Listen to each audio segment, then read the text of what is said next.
This week was the return of the hospital, not just for my team, but for Supercoach as a whole, especially in the midfield. Parrish getting ruled out before the round even started, Mills getting subbed out in the first few minutes of the game. Terrible, terrible luck for those who traded him in. He was a hot topic heading into round 9. In LDU, he scored well, but did his hammy, so he's got to go for those who own him. Just rotten luck all round. But we scored okay, 22-43. Could have been better, but we still move up to 62 overall, so that's what we want to see. A green arrow, we'll take that for sure. In defence, Dawson didn't use the ball as well as he normally does. Stewart was at the Geelong game, frustrating one to be at as a Cats fan. Super inaccurate in the first half. But Stewart played well. Could have been a lot better than a 115, but faded a little bit as the game went on. Zeeble just keeps on going. Dacos, great bounce back game, got the 40 touches. Sheasel didn't get as much of the ball as he usually does, and Chincotta, just one of many rookie roulette losses, as you can see by my on-field scores compared to the bench, but it's easy to say that now in hindsight. Wilmot on the bench though, great stuff. Was in my trade plans, but not anymore. In the midfield, Bont as skipper, honestly, we'll take that considering he was below 50 at the half, in the 60s late in the third, did well to get to a 112. Clary, good, but like the North game, was hoping it would be him that would go huge, but it was another Petrarca game. Laird, didn't watch the Crows Saints game after 3/4 time, so missed all the final term carnage, but he got subbed out after a knock to the ribs, and Steele as well, he got ruled out early in the fourth after a knock to the knee. So it really all went downhill after 3/4 time. I thought it would be a huge Steele game too after he was in the 60s at half time, but wasn't to be. Real unfortunate there. And Merritt traded him in, and he was looking good at the half in the 60s. Didn't watch the game, but when I did, saw him coming off half forward, not around the ball. Don't know what was up with that, especially with Parrish out. Why wouldn't you have him around the ball? But it is what it is. Essendon have a better fixture coming up, so hopefully some big Merritt scores from here. Cogs, he had a hot start, but Giants got smashed. Day, kind of like the last couple of weeks, starting off well, fading late in the game. Sensing a common theme in this midfield. And Hopper, super unfortunate here. I was saying last week, hoping to hold him to his last bye. The most trusted on-field option that isn't a keeper, and he gets injured on a 43 and he's got to go. And on the bench we brought in Atkins. It was okay after a slow start. It's a bit annoying because I had Nevitt in the team for a lot of the week, but I backed out of it, stuck with Atkins. Nevitt gets another 70, but we'll see how it goes. Atkins is playing a really good role, so hopefully he keeps his spot. I think he should. He used the ball well, so that's a good sign. And Angwin, again, hope he keeps his spot. Didn't watch the game, but wasn't looking good to 3/4 time, but did a fair bit in the fourth. The rucks were phenomenal this week. Darcy, what a game from him. And Marshall played after a lot of injury doubt and played well. Didn't get much of the ball, but tackled a lot and I think had 21 hitouts to advantage. So great stuff. And the forward line, Taranto filled up the stat sheet but butchered it. Sky is blue, grass is green. Dunkley, back to the usual, nothing special but solid. Goulden backed up last week's 156 with another. What an absolute machine, 39 touches and 2 goals. Rosie will take that after a slow start.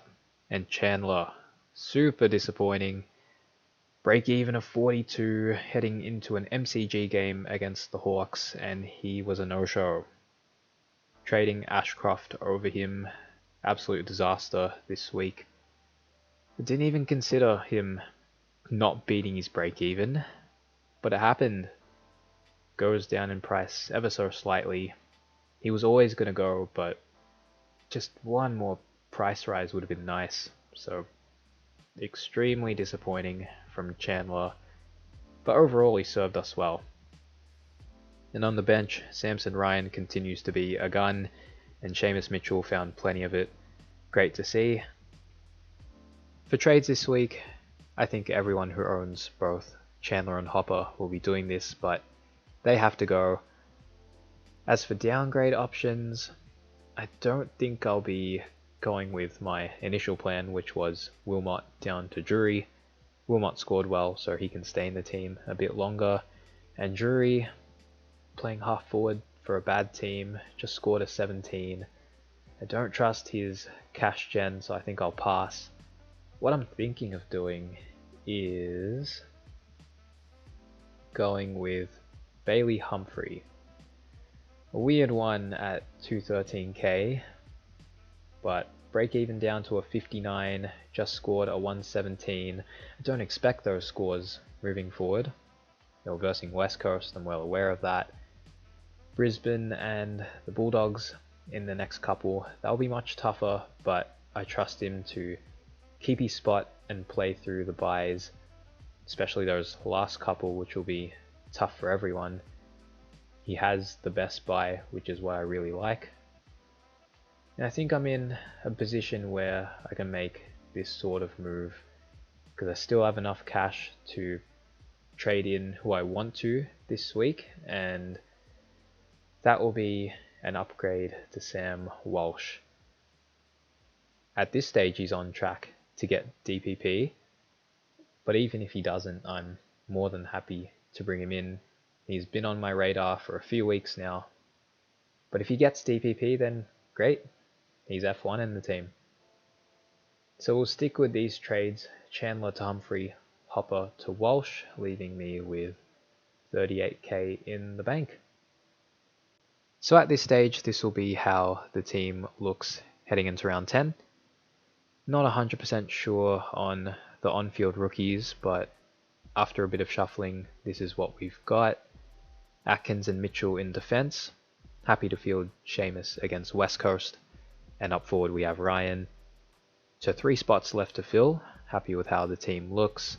Obviously wish we still had Hopper, but tough luck with injury. It is what it is. Captains, I don't know if I trust Oliver VC. Doesn't have the best history against Port, and you'd think they'd put some attention into him again. So I'm going to go with Bont VC. Errol VC might be a good shout against North, but we'll go Bont to be safe. As for captain, it's a very tough one this week actually. Dacos maybe against Carlton, but it sounds stupid and risky. I'm thinking Darcy against Geelong. Segler is our main ruck right now, and our midfield is stacked with injuries. So I'll back Darcy to have a good one against the Cats, if Bont doesn't go well enough, that is. Before we wrap things up, I do want to take a look at our bye situation with the bye rounds not too far away now. So round 12 we have 8 out. Steele, Wilmot, Johnson, Darcy and Marshall, not nice, but we'll have Ryan there to cover, assuming he's still on our team and not upgraded by then. Or what we could do, DPPs are out by then, and assuming Gawn gets DPP, we could go Ryan to Gawn and then have Gawn cover the rucks during round 12. So that's something to consider. But 8 out means 22 playing -1, 2, maybe 3 if Angwin doesn't keep his spot. So that would be 19, so we'll be fine. Round 13, the goodbye, we'll have 18 playing easy. Round 14, this is where things get tricky, but only 7 out, so that's okay. Dawson, Dacos, Mitchell, Oliver, Laird, Merritt, Day. That's 23 playing -1, 2, 3, maybe 4 and 5, but that means we still have 18, and we'll probably have an upgrade by then, so the fact that we have 18 at this stage, that's good. Now round 15. 11 out. Yeah, it's a lot, but hopefully by then we'll be set up to have at least 18 for that round. But it would be 19 playing -1, maybe 2. Actually 3. So 2, maybe 3. So 16 at this stage. We'll have to do some good trading there to make sure we're set up well for round 15. But we should be fine. It's the last buy round. We'll make sure our trades before that set us up well. But we'll be okay. Anyway, that will do it. Hopefully the carnage didn't hit you too bad this round. Fingers crossed steel is fine to play GWS. I think that's our biggest concern right now. Same with lead, but he should be fine. Good luck to you all for round 10, and see you in the next one.